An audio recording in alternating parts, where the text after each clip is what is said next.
ఎంతటి భాగ్యమయా గురుదర్శనం, ఎంతటి భాగ్యమయా అభయానంద, ఎంతటి భాగ్యమయా.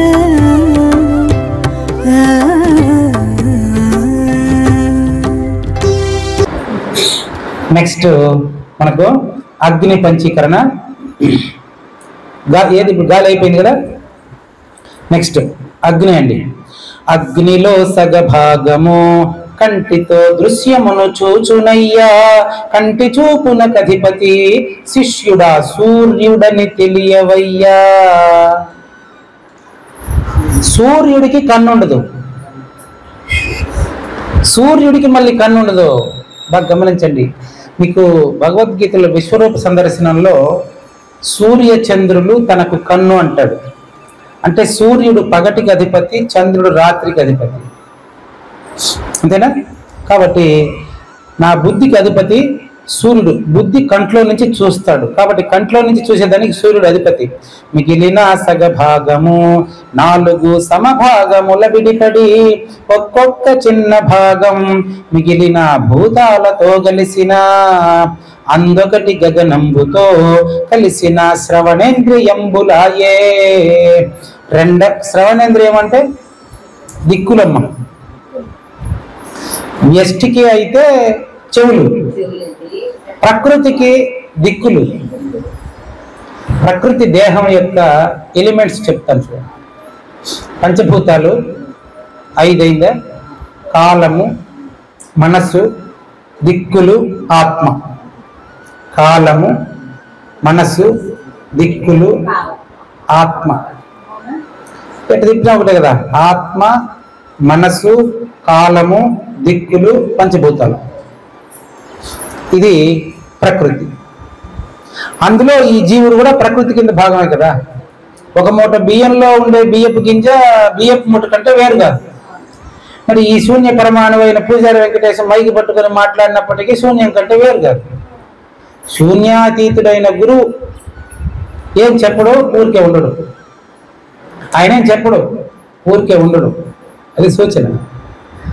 నెక్స్ట్ రెండవది గాలితోనూ కలిసిన స్పర్శను గుర్తించును, స్పర్శ తెలియుట కధిపతి శిష్యుడా పవనుడని తెలియవయ్యా. మూడవది జలముతోనూ కలిసిన 4 రుచి తెలియును, రుచి నెరుగుట కధిపతి శిష్యుడా వరుణుడని తెలియవయ్యా. వరుణుడు అంటే జలం అని అర్థం, అంతే ఇంకేంటి. 4వది భూమితోనూ కలిసిన నాసికము గంధమెరుగుట కధిపతి శిష్యుడా అశ్విని దేవతలయా. దీన్ని ఒకసారి మీరు చూడండి కావాలంటే. ఇది తేమ ఎరిగే ప్రతి చోట తేమ ఉంటుందండి. ఎరిగే ప్రతి చోట చర్మము రక్తం ప్రవహిస్తేనే స్పర్శ తెలుస్తుంది, అవునా? వెంట్రుకల్ని కట్ చేస్తే స్పర్శ తెలియదు, మెల్కొండదు. అట్లా కంట్లో రూపం కనపడాలంటే కంట్లో తేమ ఉండాలి, ఉందా లేదా? ముక్కులో వాసన తెలియాలంటే తేమ ఉండాలి, చెవులో శబ్దం వినాలంటే తేమ ఉండాలి, నాలుగు మీద రుచి అంటే తేమ ఉండాలి. జలము ఎట్లా పనిచేస్తుందో తర్వాత చూడండి. జలములో సగము రసమై నాలుకతో రుచులను ఎరుగునయ్యా. నాలుకది ఏ రుచి? రుచులన్నీ నాలుగు తెలుసుకుంటుంది. నాలుగుకు తనీగా రుచి అడగకూడదు. మనం కంటితో రూపాన్ని చూస్తాం, సూర్యుడికి కన్ను ఉందా లేదా అని అడగకూడదు మనం. అట్లా అట్లా లెక్క. ఇట్లా శబ్ద విన్యాసమునకు అధిపతి సదాశివుడని తెలియుము. ఇట్లా భూమి కానీ తర్వాత జలము కానీ ఏ విధంగా గుర్తెరుగుతుందో స్తబకంలో చాలా స్పష్టంగా మనం చూసాం. ఇలా ఎరుగుతున్న సాంఖ్యంతో ఎరుగుతున్నటువంటి ఈ యొక్క శరీరాన్ని 4గా విభజించారండి. 4గా డివైడ్ చేశారు మన వాళ్ళు. ఎట్లా?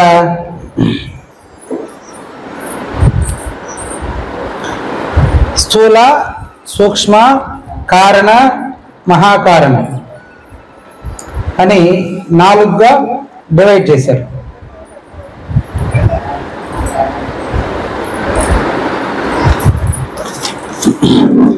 పంచవింశతి తత్వము శిష్యుడా స్థూల దేహం వనబడు. 25 తత్వాలతో కూడిన దేహమే స్థూల దేహం. ఈ డివైడ్ చేస్తారు చూడండి. జ్ఞాన కర్మేంద్రియాలు, వీటితో ప్రాణాది మనోబుద్ధి, సప్తదశేంద్రియాలు కూడితే సూక్ష్మ దేహం వనబడు. స్థూల దేహం లేకుండా సూక్ష్మ దేహం లేదు, సూక్ష్మ దేహం లేకుండా స్థూల దేహం లేదు. ఎట్లాంటిదంటే విత్తనము నుంచే వచ్చిన చెట్టులోనే విత్తనము తయారగును. అట్లా స్థూల దేహం అంటే ఇది, సూక్ష్మ దేహం అంటే దీంట్లో మాట్లాడుతాడు. తర్వాత ఇప్పుడు కారణ దేహం చూడమ్మ. స్థూల దేహం అంటే శరీరం, సూక్ష్మ దేహం అంటే మాట్లాడుతాండి. ఈ రెండు కారణం ఏంటి? ప్రతిరోజు నిదురించిన ప్రాజ్ఞుడే కారణ దేహమగును. ప్రాజ్ఞుడు అంటే ప్రజ్ఞ అజ్ఞగా ఉన్నవాడు, మాట్లాడటకు వీలు లేకుండా నిద్రపోతున్నటువంటి శరీరం కారణంగా ఈ స్థూల సూక్ష్మాలు కలిసి మాట్లాడుతున్నాయి.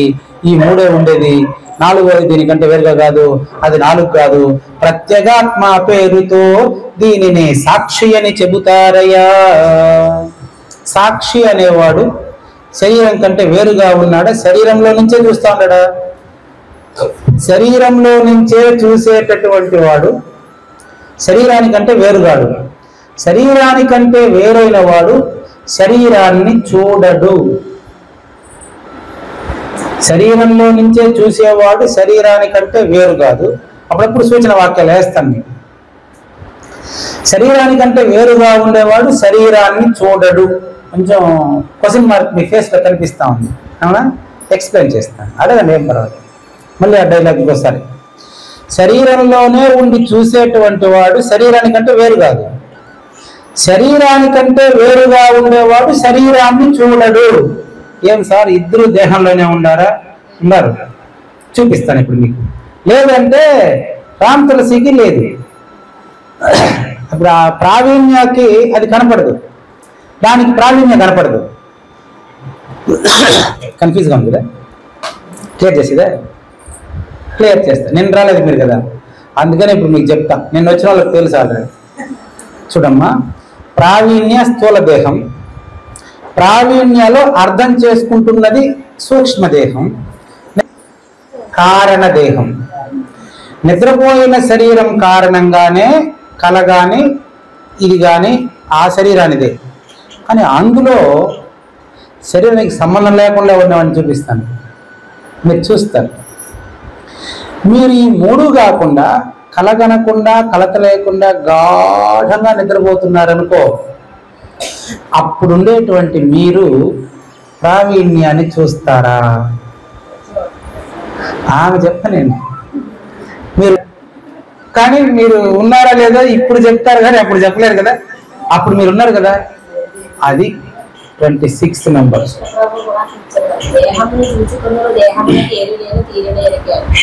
దేహమును చూచు కన్నులు దేహమునకు వేరు లేని తీరు.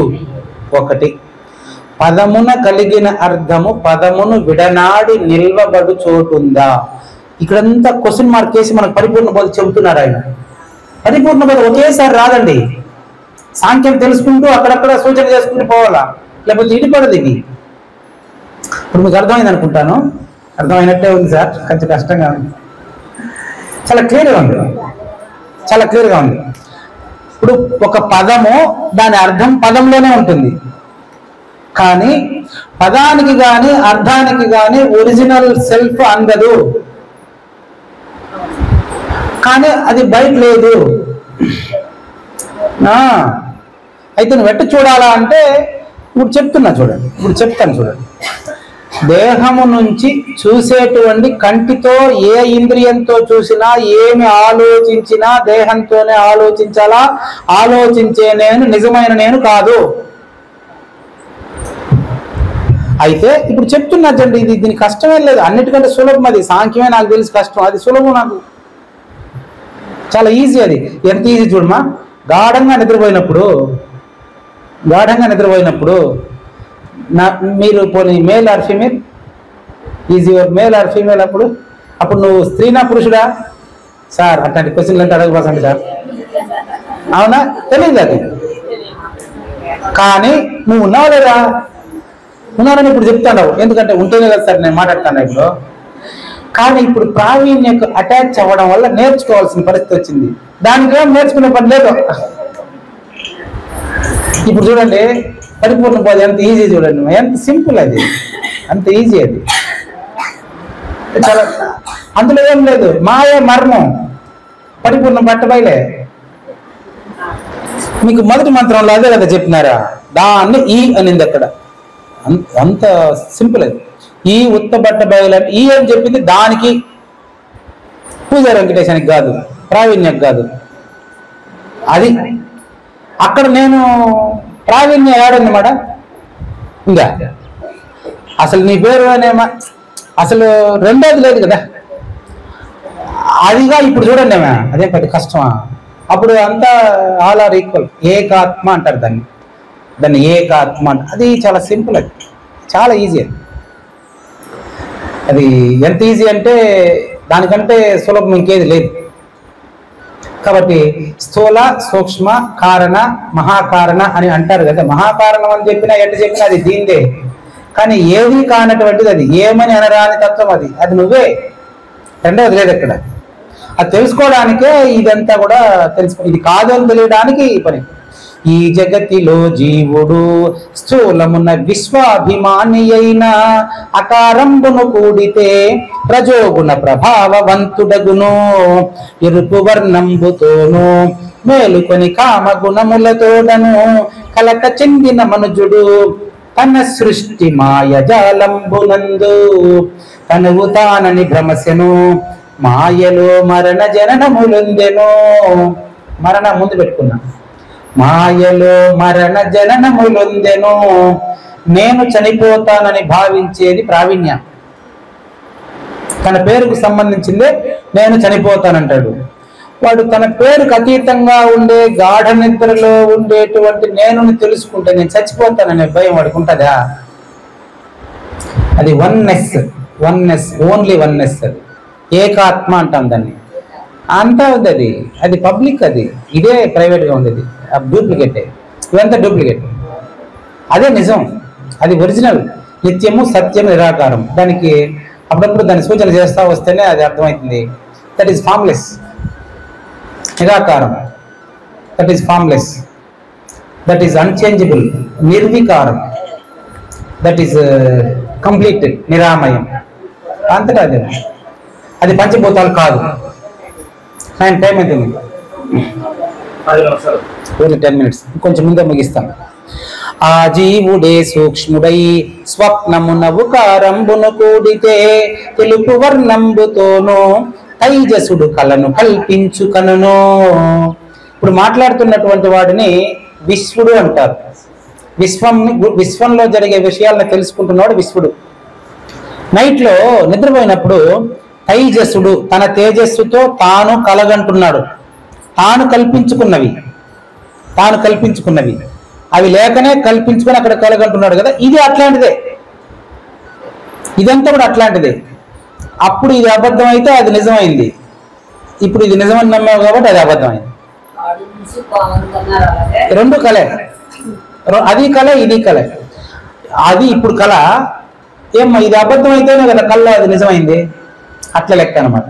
తన ఊహ కల్పనలను కలలోని రూపముల చూసి తాను నిజమని భ్రమించును, తనకు తా విష్ణువై పోషించును. ఆ జీవుడే కారణం మత్తుడై తనను తాలయమైనచో ఉత్త చిత్తంబుతోను ఉపసంహరించిన అహముతోను విశ్వలయకర్త అయిన ఈశ్వరుడు నలుపు వర్ణంబుతోను తమో గుణము చేతను హృదయమున విధి లేక పదిలమగును. నిజంగా నిద్రపోయేటప్పుడు ఇంత ఆత్రం ఉంటే నిద్ర రాదు. విధి లేక పదిల మగును, అలసిపోతాడు కాబట్టి నిద్రపోతాడు. లేచి మళ్ళీ అలసిపోతానంటాడు. ఏదేదో ఆలోచిస్తాడు, ఏదేదో చేస్తాను, ఏదేదో సంపాదిస్తానంటాడు. కానీ గాఢ నిద్రలో చూస్తే నువ్వు సంపాదించింది ఏమీ లేదు. ఒక్కసారి ఆలోచించండి, మరణము కూడా అటువంటిది. సాయిబాబా సినిమాలో మాట అంటాడు, మనిషికి ఎప్పుడు శాంతి అంటే ఆయన చెప్తాడు మరణంలో అంటాడు. ఆయన చెప్పినటువంటి మరణము దేహం చనిపోయిన తర్వాత కాదమ్మా, ఆయన చెప్పినటువంటి మరణం గాఢ నిద్రలో ఇప్పుడే దాన్ని భావిస్తే నీ జీవితం అంతా ప్రశాంతంగా ఉంటావు. నీకు చావు భయం లేదు, చావు భయం లేదు. చూడండి, మరణానికి ముందు జన్మను జయించిన వారికి, మరణానికి ముందు జన్మను జయించిన వారికి మరణ భయం ఉండదు.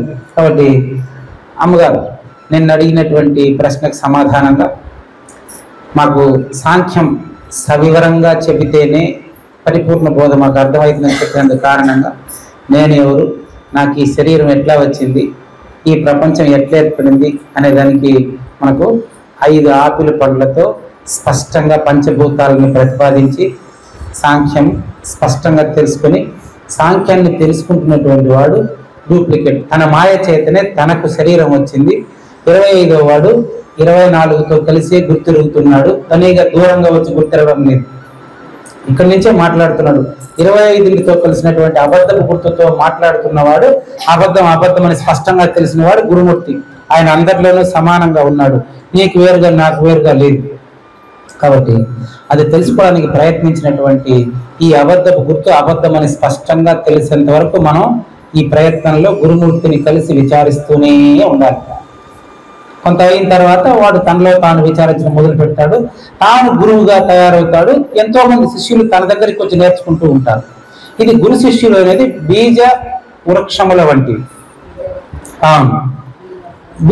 చెట్టు విత్తనముల వంటివి గురు శిష్యులు ఇద్దరు ఎరుకే. అన్ని తెలిసిన వెనుక అచలమే ఉండు, గురువు శిష్యులు లేదు గుర్తేమీ లేదు. ఆ గాఢ నిద్ర వంటి మెలకువలో మేలుకుంటే గురువు లేదు, శిష్యుడు లేదు. అది తెలుసుకోవడానికే మనకు సాంఖ్య పరిశీలన. తారకాన్ని గురించి తర్వాత మధ్యాహ్నం నుంచి వచ్చేటువంటి ఎపిసోడ్లో చూద్దాం. తిరిగి మళ్ళీ 3 గంటలకు మనం, ఎందుకంటే చాలా పనులు ఉంటాయి, చాలా మందికి నడుము నొప్పి కూడా ఉంటుంది, నాకు కూడా ఉంది కాబట్టి. ఓకేనా? जय सद्गुरु महाराज की जय, जय सद्गुरु महाराज की जय। अशरीरं सर्वदा अस्ति, शरीरं रहितं सदा, अयमेव सद्यो मुक्तिः अन्यथा भ्रमकारणो